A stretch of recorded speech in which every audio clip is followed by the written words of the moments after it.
So, hello everybody. Welcome to another session of the Remote Summit, and I've got to with me today somebody who's a hero of mine. He doesn't know that, but he's been a hero of mine for a while now. Because when you're a freelancer, when you're in a startup scenario, whether you like it or not, you part of you has to embrace the aspect of sales.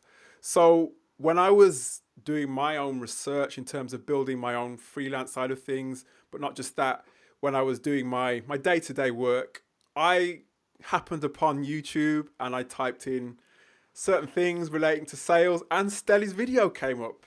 And I tell you now, Stelly's channel is one of the go-to channels, I would say, or the best channel I've found where sales is concerned, because he gives so much. He gives everything. He doesn't hold anything back. And Stelly is an expert in sales. No two ways about it. To the extent that now Stelly has developed since 2012, I think it is, Close.io, which is a CRM system. It's an all-in-one CRM system, which is essentially dedicated to helping you to get better sales. But as I said to you before, there's much more to Stelly than just Close.io. He's just so passionate about what he does, and I just had to have him on here today. So Stelly, thank you for being with us. Wow, what an intro. Thank you so much for having me. No problem, no problem. Stelly, I want to explore more about, well, there's three areas I want to cover today. I want to obviously find out more about you while I've got you on the phone, or on Skype. I want to find out more. I want to help people to sell better. Like I said, whether you like it or not, every aspect of literally every job that you have is going to involve some aspect of sales, especially if you're in sales. And then thirdly, I want to find out as well about selling oneself, in terms of getting into a business. So, Stelly, tell us more about you and how you got to this point. You've been in the entrepreneur space since the age of 17, right? Yes. So I'm originally from Greece. I grew up in Germany. Those are two very different cultures. Both places are in Europe. They could not be more different. Um, and so I grew up in a factory worker family, single mom with three boys. Hmm. And nobody in my family ever received a high education, and I was determined to keep that family tradition alive. I hated school with a passion, and I got very lucky, honestly, where one led to another, and I kind of stumbled over this thing called entrepreneurship. When I was 16, 17, I realized that to start a business, you didn't have to get a PhD or something, right? You didn't have to be academically successful. You just needed to work really hard, create value in the marketplace, and the ceiling of how big the business could be or how much you could accomplish was just determined by your creativity and your hard work versus somebody else's approval Hmm. or other things. So once I realized that there was this how entrepreneurship worked, I was like, all right, this is it. This is gonna be what I'm gonna do with my life. And so I dropped out of school pretty young and started my entrepreneurial career. And honestly, like I've never had a real job in my life, right? I've always kind of started companies Yeah. to employ myself. I always tell people I have zero credentials, so nobody could ever hire me for anything or would want to. Um, and if I had to pick a entrepreneurial quote unquote superpower, it was always selling. Although I didn't know it early on, right? I just had certain talents and I had to use any of them and all of them to move my life forward and to try to make my businesses succeed. And one of those talents was that I was, somebody that loved other people, somebody that people trusted. And so I started becoming better at communication and what I call result driven communication, which Hmm. really is what the definition of sales is. It's communicating with an end goal in mind, trying to accomplish something, trying to get consensus, to get a decision, to get a conversion. And and that's really what I've been doing almost all my professional life is selling in one way or another to have people join my companies, to have people invest in my companies, to have people write about my companies. and to have people purchase the products and the services and the things that I offer in the marketplace. And so over time, I became better and better at it. I studied more about it, and then eventually I started teaching and sharing what I'd learned with the world. And today, I'm considered an expert and a thought leader in this space. But that's really how it started, was the desire to be my own boss, the desire to do something great without having to get approval and be successfully from an academic point of view. And then when I started my first business, I needed customers. So I started selling, right, without even knowing that I was doing that, because I don't know anybody who has grown up dreaming about becoming a salesperson, right? Like even me, honestly, Alex, when people started referring to me as sales expert, I resisted that, Yeah. right? I resent that. I was like, wait a second, I'm a CEO, I'm an entrepreneur, I have so much more to offer than just being some sales dude. So I at first didn't like that tag. But eventually I got over myself, and I just, went back to saying, what is the way that I can create most value? And if sales is a topic that I can create a lot of value and people refer to me as an expert, who cares, right? It doesn't really, my ego is not really the main goal here. The main goal is to create value in the marketplace. So I've been selling my whole life. I'm building sales teams, and I've been teaching a lot of people how to do sales, and here I am.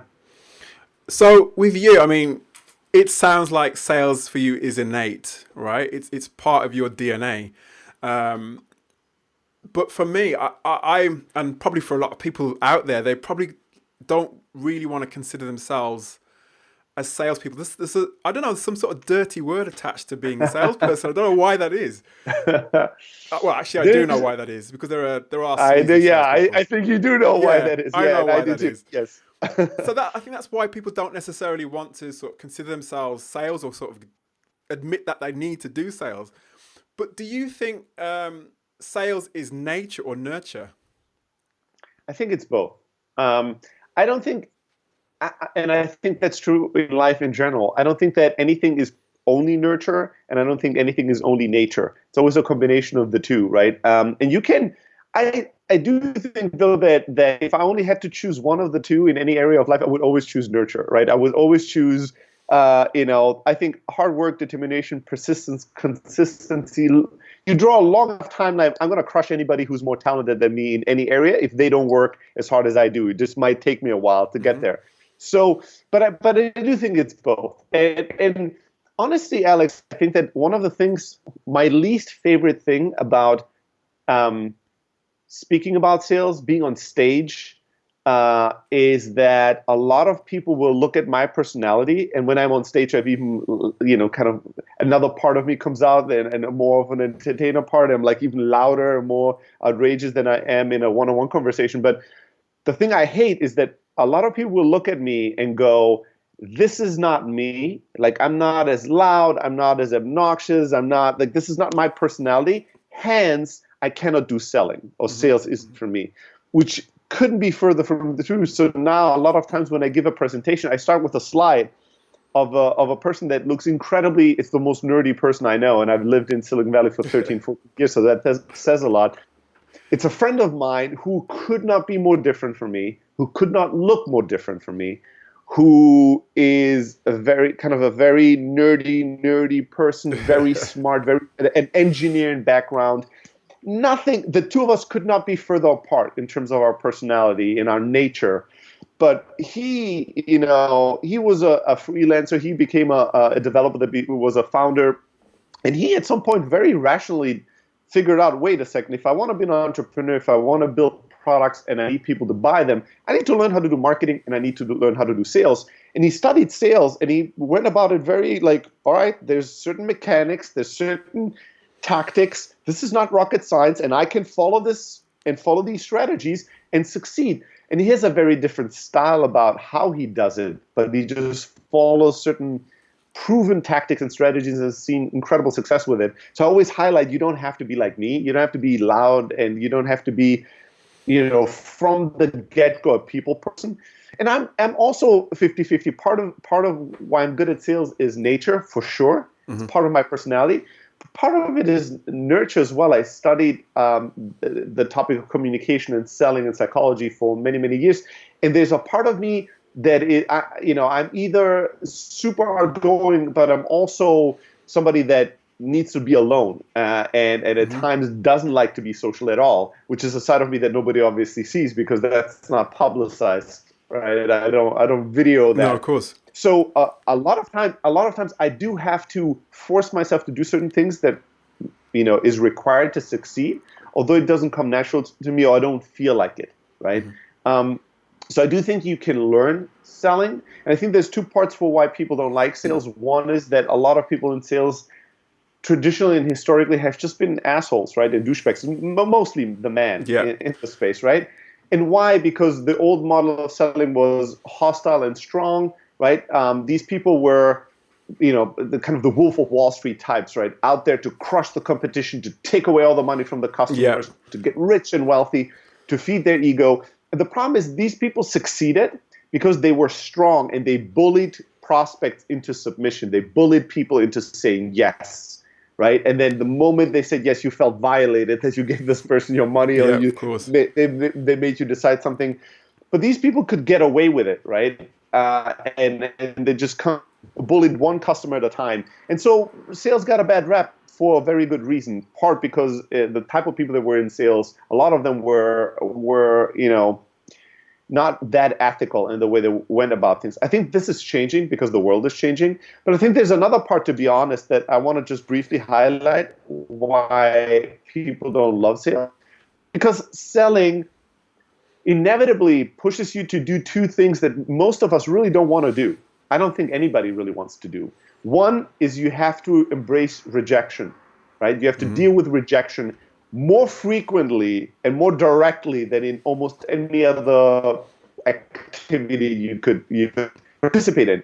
And we don't like that. None of us wants to go through rejection. And it doesn't matter how good you are in sales. You could be the best salesperson in the universe. You're going to get rejected. And if you're really good, you're going to get rejected more often than you're going to get a yes, right? Because you're pushing yourself to bigger and crazier and harder deals. So you're going to have to deal with an incredible amount of rejection, and you're going to have to create a lot of moments of truth, right? When I ask you for your money, it's a hard moment of truth.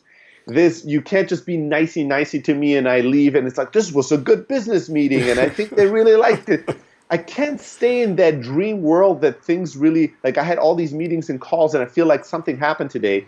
No, in selling, I have to create moments of truth. I have to ask you for your money, your credit card number. Are you buying, yes or no? And I have to get rejected.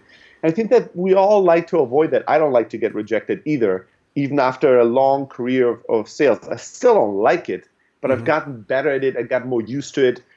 It's easier for me to push me to get rejected than it is for the average person because I have so much practice, but I never enjoy it.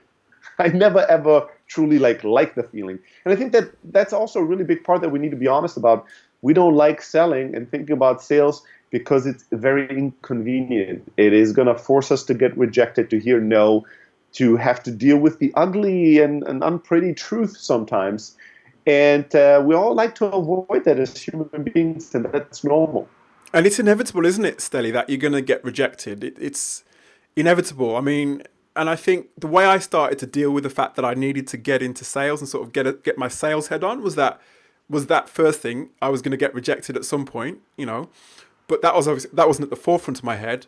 The second thing is that what you said earlier on. It's about, it's a bit cliche, but building a rapport, isn't it? It's about communicating to the point that you can actually, I suppose, people buy people. There's another cliche there, right?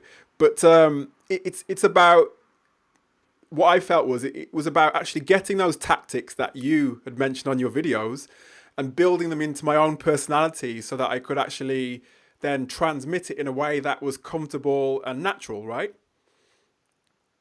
Yeah, authenticity is really important, right?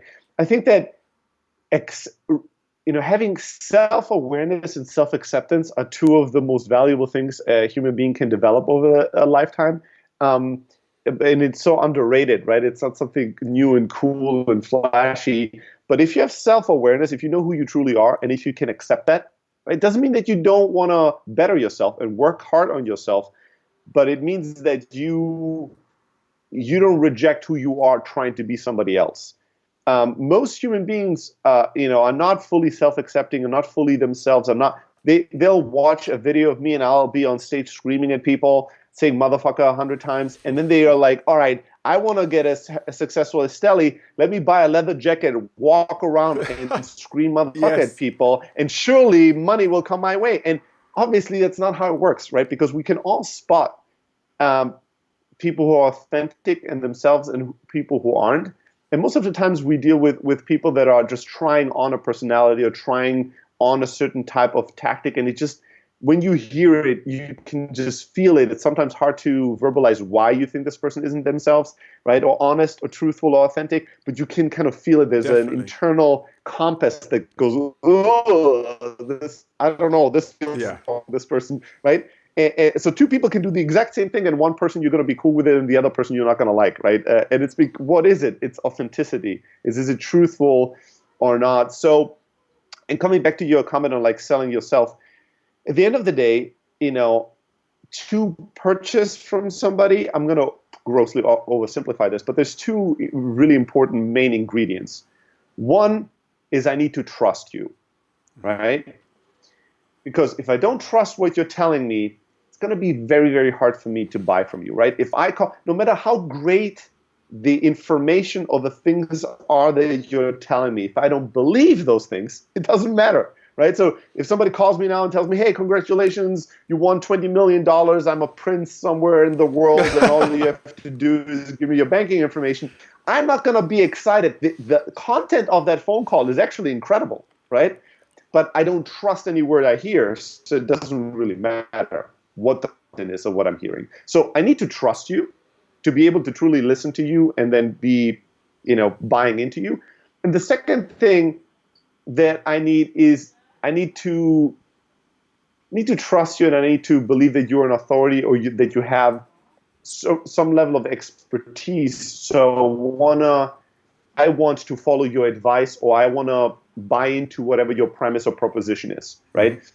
And so if you have a level of honesty and authenticity paired with confidence and clarity, right, then I think you're really unbeatable. And to me, that's the new model of selling, what I call friendly strength, right? You want to be strong. You want to be confident. You want to create clarity, because as human beings, we're all looking for somebody who knows what the hell they're doing, that can Of tell us course. what to do here, right? We're Yes. all looking for somebody to lead us in certain areas in life, right? We all need certainty because it's such a rare thing in life. And so certainty and strength wins at the end. But if you pair that with friendliness means being authentic, being truthful, truly wanting to create value in the life of your customers, truly telling your customers what they can expect and what they can't expect, telling them some popular truths. Hey, I know you want X, but I can't give you X. X is bad for you, right? I'm an expert, you need Y, and here are the reasons, and if you want to get healthy, you go with what I'm telling you. If you want to just get what you want, you need to go somewhere else. I cannot participate in giving you something that's going to be bad for you, right? That level of both being friendly and wanting the best for your customers and clients in the business, but not coming at it from a place of weakness. Because a lot of times you have these two divisions. You either are friendly and weak, or you're strong and hostile, right? And I think the middle, the friendly and strong, are where the future of sales is going to be. Friendly and strong. I like that, because that it's got, like we said, sales has got the tag, that tag of being, like you said, the Wolf of Wall Street type thing.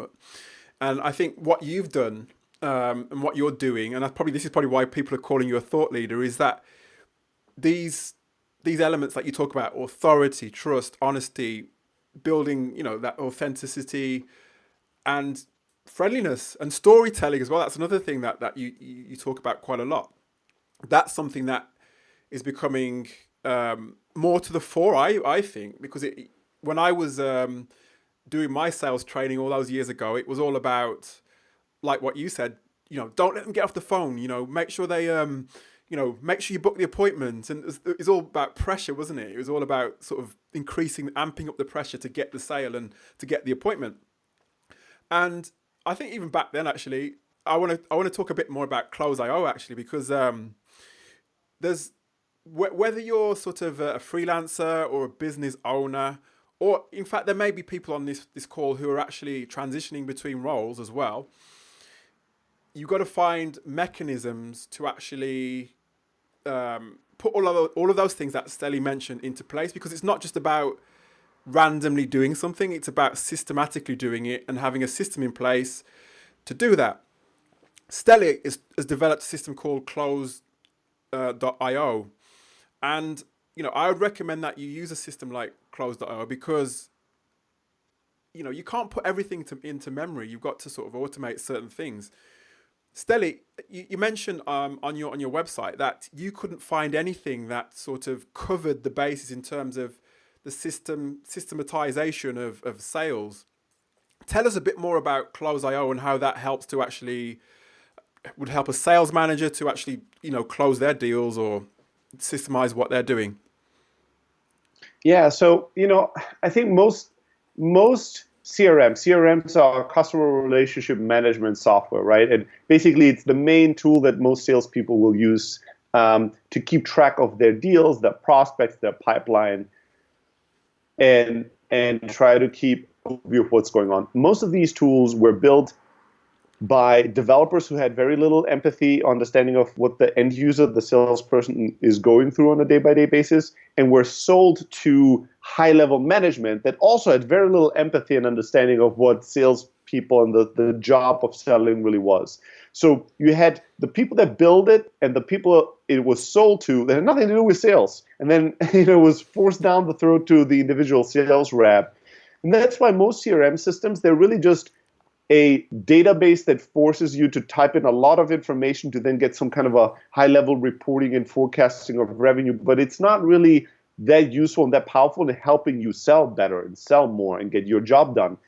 So when we started, we just wanted to build something that was awesome for the salesperson, right? And that was built with an empathy and a point of view for whoever was selling. Doesn't matter if it's a founder, a business owner, or a sales rep or sales manager. So we built Close.io with a few premises in mind. We wanted it to be simple, simple to use, simple to understand. It can't be that you have to go through 3 weeks of training before you can use a piece of software, right? That might work if you work at a massive Fortune 500 company and they do, first year you don't really do anything, right, other than going through training programs and courses. But if you're if you're a freelancer, if you're a small business owner, you can't afford to study for 3 weeks to use a piece of software. You can be able to figure it out in like 20, 30 minutes and start using it immediately and getting value out of it. So we wanted it to be simple. We wanted it to be communication focused. As I said, sales to me is nothing else than result-driven communication. So we said, well, what is the main thing that's happening in selling? People communicate to try to get to an end result or conversion, right? So we build in calling out of the box so you can make and receive calls within the software and everything is automatically tracked. You can send emails and receive emails and write automated follow-up email sequences and all that good stuff. So we built a bunch of tools that just help you be more productive, communicate more and better, and ultimately close more deals as an end result. I think that, if you get serious about selling, if you're doing it not just like once a year, once in a while, whenever it has to happen, but you really have a systematic approach to it, you go, okay, this is the amount of new clients I need every month. This is the amount of activity, the amount of prospecting, the amount of work I'm going to probably have to do, amount of meetings I have to book to get to this number of new clients.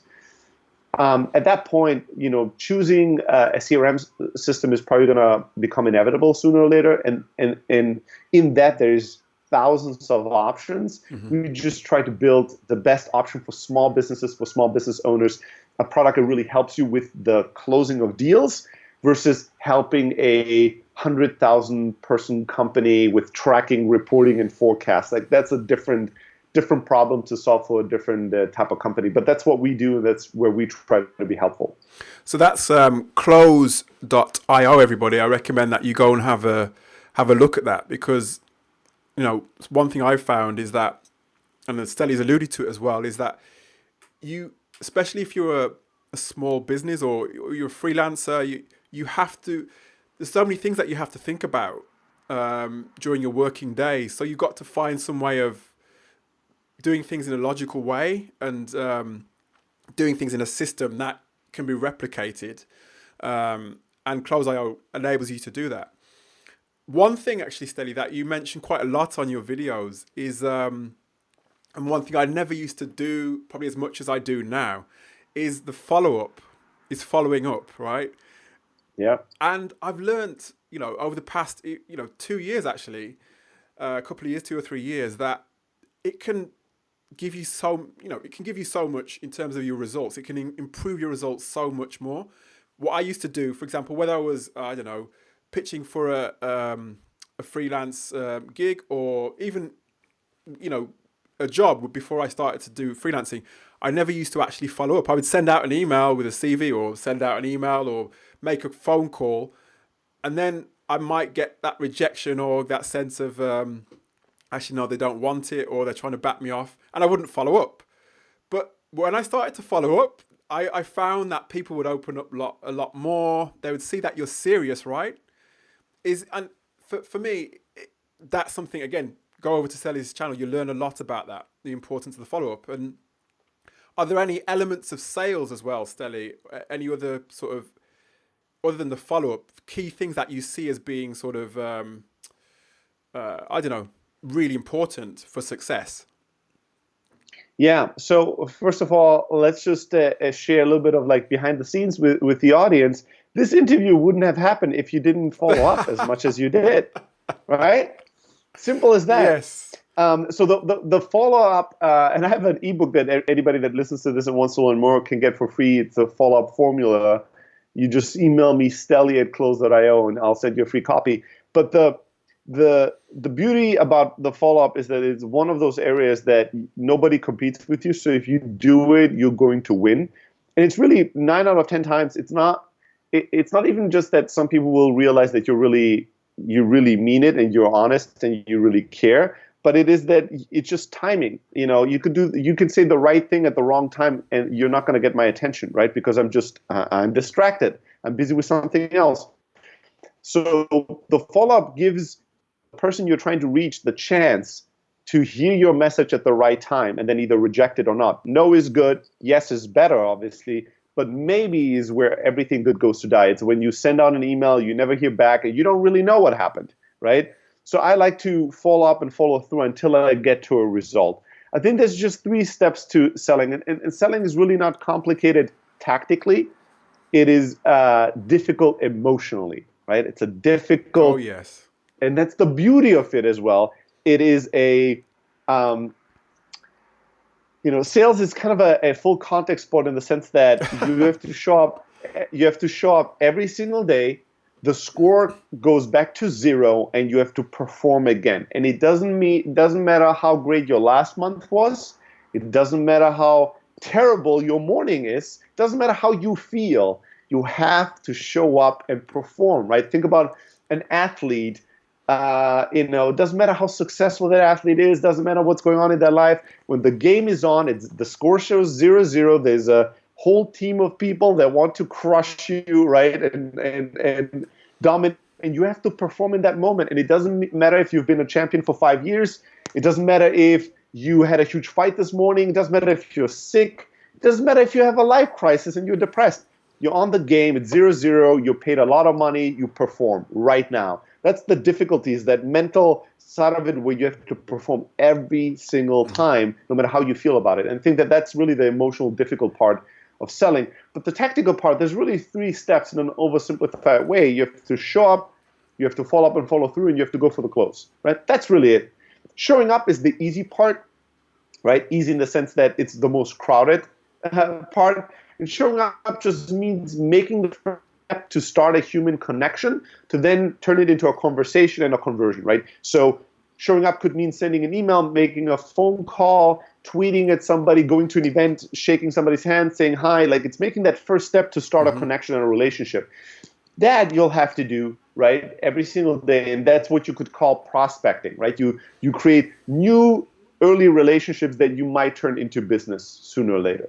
The second part is the follow-up and follow-through. That's the hard part. That's where nobody competes with you anymore, right? Because everybody just shows up and has this short-term view where they think, I showed up, I shaked hands, I talked, and if the deal doesn't happen right now, then I don't have any energy more for this. That used to be me. right? Versus the used to be me as well at some point, right? Versus the people that learn that you have to be persistent and consistent and follow up and follow through and check in and check in and check in and do anything necessary. Champion the relationship until it gets to a result, yes or no. That's the second part, right? And that's the sales part for most of it. And the third part is going for the close. That's creating those moments of truth, asking for the money. People ask me all the time, Sally, what is your best closing tactics, hacks? What is some magical things I can say that will make everybody give me all their money? I don't have anything, right? My closing, all my wisdom around closing is very simple. Do it often, do it early, right? Don't think of it as this once-in-a-lifetime event where people don't ask for money. That's the biggest mistake I see, is people don't go for the close. They don't ask. Hey, are we ready to get in this? Do you have your credit card handy? Let's do this, right? They don't ask. Why don't they ask, Alex? Because they don't want to hear the answer. Exactly. Because, 7 out of 10 times the answer is no. Yes. Right? So they don't want to hear that no. And so they don't ask for the question. They just, those presentations, those meetings, they all end in something like super ambiguous. Oh, well, this was really great. I'm going to send you more information. And whenever you're ready, you just let us know. What the fuck is this, right? We spend an hour together. I am convinced now that you should be in business with me. I can truly help you from a friendly place. Once I'm convinced I can help you, once I truly understand you and I know this is going to be a good fit, I'm not asking, I'm telling, right? I'm the expert. Now I'm coming from a point of strength. I'm going to tell you, you're buying this amount of quantity in this time period, and here's how we're doing this. This is not a debate, right? And if people say no, which they do most of the time, the first time I ask for money, they'll say no. To me, that's exciting. I learned to go, ooh, no, right? That is surprising. What did I miss? Oh, are you ready to buy? No. Then most people will deflate and go, oh my God, I knew this is never going to work, right? Instead of doing that, I go, ooh, now we're creating a moment of truth, right? And I'll tell them, that's amazing. I obviously missed something. It seemed like we have everything figured out to be ready to be in business. You're telling me that's not true. So I missed something. What am I missing? What do we need to figure out to get in business? What's missing for you to say yes? To me, that's a beautiful moment. Now we can talk real talk. We can talk about the difficult things, the challenging things, the problems, all the things I need to know about to be able to address and get you to become a customer. I can't get you to be a customer if all I allow you to talk about are the nice things, although you are thinking about some bad things as well, or some problematic or challenges or objections. I need you to get everything out of your system. I need honesty to understand what's going on and to understand how to make this happen. So asking somebody for money and then getting no is normal. Mm-hmm. The no is really the beginning of an education and a truthfulness in the conversation where you can figure out, okay, what are the obstacles to this deal? What are the problems to this? And can we address them or not, right? And so I think people don't like to ask for money, ask for the deal, because they're afraid to hear no, because they think once they hear no, it's done and over with. So they never go for it. If you ask for the money and expect a yes, but embrace the no, right? When somebody tells you no, you don't go, oh my God, everything is terrible. You go, ooh, an opportunity to learn, an opportunity to create a more truthful relationship, an opportunity to uncover what needs work to make this deal happen. If you go about it in this attitude, you don't need slick language, you don't need hypnotic, patterns to, you don't need some kind of, oh, you say this and then that, like a yes stream. You just get them to say yes 100 times and then they'll surely say yes. Some magic spell. To taking your money. Yeah, you don't need any of that rhetoric bullshit, right? You just need confidence. Confidence, and you need to be honest and really want the best for them and believe you know what's best for them, and then you're going to be fine. And that, you've said the magic word. Well, the magic word, actually, there's lots of things in there, actually, because there's so many things that are probably going through people's minds when they're on that phone to that sales prospect, or I don't know, in some sort of sales situation. There are emotions going on, right? And there's a sense of probably even fear as well. You mentioned confidence. I think this is why that whole aspect of sales and confidence have to go hand in hand, right? So that's why I was saying to you that aspect of nature and nurture at the beginning. How can you nurture that confidence if it doesn't come naturally to you? I mean, I don't know, is the honest response, but here's some things that I've done myself or I've seen work for some people. I think that, I mean, you have to sell yourself first before you sell anybody else, right? So this means in this case, you have to start selling yourself every day on why you're great, on why you are going to be good for your customers. Especially, I find that people that lack confidence usually have a little bit too much self-awareness and a little bit too self-critical. So if you're very self-aware and if you're very self-critical, chances are you're going to be good to those customers, right? You're going to be honest to them. You're going to try your hardest for them. Those are the people that lack confidence are never the evil people, right? Are never the people that are the scammiest, right? They're going to steal money. Those people don't lack confidence. The people that lack confidence are the nice people, right? So if you're nice, you need to start, and if you lack confidence, you need to start selling yourself. And this could be as silly as it is. Maybe you have to, write down the 100 reasons or the 10 reasons every day why customers should buy from you, why they should be glad to be in business with you. Maybe you have to record it and listen to it. Maybe you have to tell it in front of a mirror. I don't know what works for you, right? Maybe you have to just find a good friend and have that person tell you this every day for a while. But you have to start selling yourself, brainwashing yourself with a different story, right? The reason why you lack confidence is that you keep telling yourself that you're not good, you have not accomplished this, you don't know this, they're not going to like you. You're telling yourself all these negative things again and again and again and again. And that obviously now has gotten you to a point where you believe this shit, right? So what is the antidote to that is to start telling yourself a different story. And you might go, well, I think it's silly to sit there and tell myself I'm great. Well, you didn't feel it's silly to sit there and tell yourself you're shitty and you're terrible? You're doing that all day long. It's so effortlessly, you don't even think about it, right? But saying nice things about yourself, that seems awkward and weird and feels kind of like, it just feels like just dumb. Well, it feels different because if you want to feel confident, you're going to have to do something that feels uncomfortable and different. Because what you've done up to this point has not built the confidence. So I would say come up with all the reasons why you're great, why people will benefit from being your customers, and then tell that story to yourself again and again and again. Find some customers and help them tell that story to you. Ask your customers, why do you like being in business with me? If you had to give me a reference, what would it be? And then read those every morning, every night. Here's the quotes of my customers, why they're telling that working with me has been incredible for them. And then get yourself to a point where you go, yeah, shit, I am great. I am good to these people. These people can be grateful for being in business with me. I'll never lie. I'll never steal. I'll work my butt off, and I'm going to create a lot of value and help them. And, whatever it is, for some people, it's sports, it's music, whatever. Do things that make you feel good. Remind yourself of why you're great and start telling yourself this different story. And then you'll see more and more proof of that, because with that kind of energy and attitude, people will respond better to you, will say yes more often. And then that becomes a self-fulfilling prophecy and a new kind of loop that starts playing automatically in your head. That's great. No, that's great.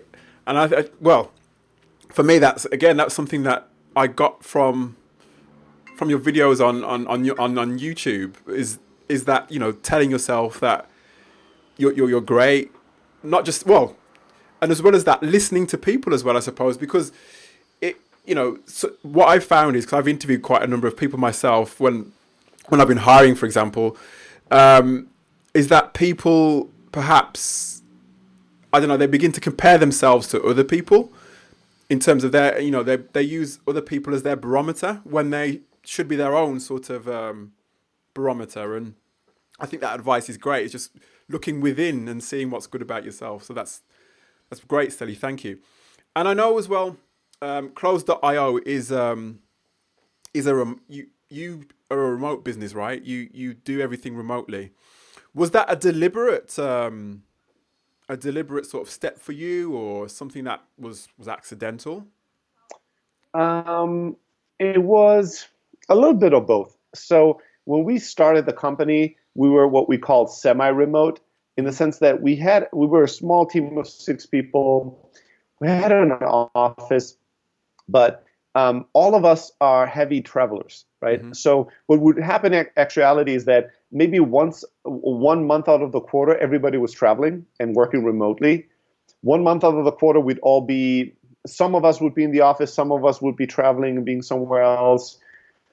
And then once a quarter, we would all travel together and do a retreat, for a week or two and work from a different place together. So there was always the sense that the office is a place we can go to work at and can work together at, but it's not the only place where work happens, right? And people are going to be in different time zones and traveling. And then once we started hiring, we just organically looked for the best people. We found people that we had known for many years and were not living in the Bay Area. Mm-hmm. So all of a sudden now, we have a few people in an office and a bunch of people that are remote, and it's kind of this kind of a middle ground. And I think at that point we started realizing, you know what, we need to go all in on one or the other. We don't really want to have this two-class society where the founding team and all the managers are in this office and everybody else is remote. Yeah. And since we're traveling so much, and since a lot of the 6 people that were originally in the Bay Area office wanted to move away from the Bay Area anyways, we decided to go all in on remote and being a fully distributed team. And that's really what happened. And today we are a little over 30 people in 11 different countries. And the original 6 people that were in the Bay Area, there's not a single person that lives in the Bay Area anymore out of that team, right? And we wouldn't have been able to retain some of these people. Some of the most important people that were part of the founding team wanted to move back to their families and build a new family and wanted to move in a different place. And if we said it's only the Bay Area or nothing, we would have lost some of the most important people in the company. So we love being a remote team. And what kind of roles typically do you hire for usually?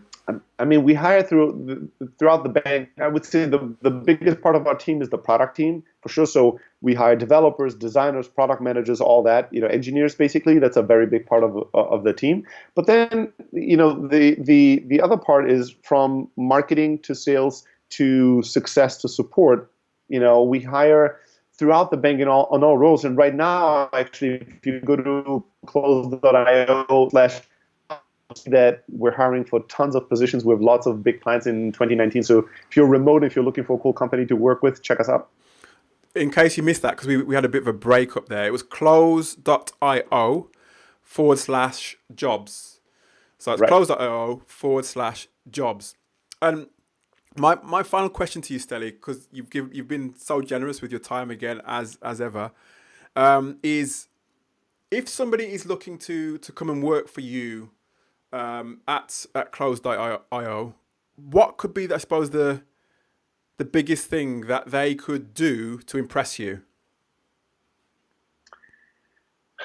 It's a good and a bad question, because I really don't want people to impress me, right? Okay. I don't want people to do crazy stunts. I don't want people to do all kinds of things.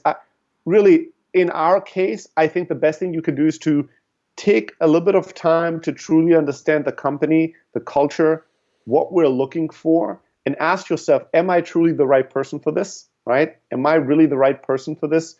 And can I really create value in this company?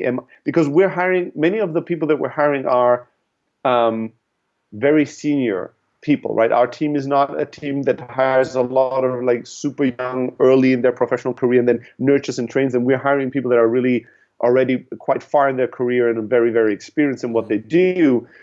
And so if you think that you're a good fit and you have a track record and you think that you're a cultural fit, you just communicate that, right? Communicate to us why you're interested in us and why you think we should be interested in you, and do that in a specific way as possible versus being as generic as possible, right? Oh, I love companies that do innovative things. And you are obviously innovative, and I am a hard worker, and you surely are looking for a hard worker. That's meaningless to me, right? That doesn't mean anything. It just wasted my time. So be specific. Why us and why you, right? And if you show a level of understanding on these 2 parts, then we're interested. But I would avoid a lot of people. They'll try to do all kinds of crazy stunts to impress me, and I appreciate the effort, and I get it. And I was that person when I was in my 20s, right? That's not really going to convince me because that is to me that's a lot of like smoke and mirrors. Can Yeah. be impressive for the moment, but I'm going to try to get rid of all of that and be like, who are you, Yeah. and why do you want to be here, and is this a good fit right now? And if I can't answer these questions with yes, it doesn't matter how awesome your stunt was, it's not going to really impress me. Stelly, you know what? I've got so many more questions that I could ask you, but like I said, I don't want to take too much of your time. It's been great. It's been absolutely wonderful speaking to you. Glad to have you on here. Um, as I said, anybody listening, whether you're looking at getting your next CRM, you need to go to close.io. Or if you're looking to get your next opportunity in 2019 and beyond, it's close.io/jobs. So, Stelly, once again, thanks again, and all the best with close.io. Thank you so much, Alex. Thanks for having me. This was fun. Thanks, Stelly. Bye bye.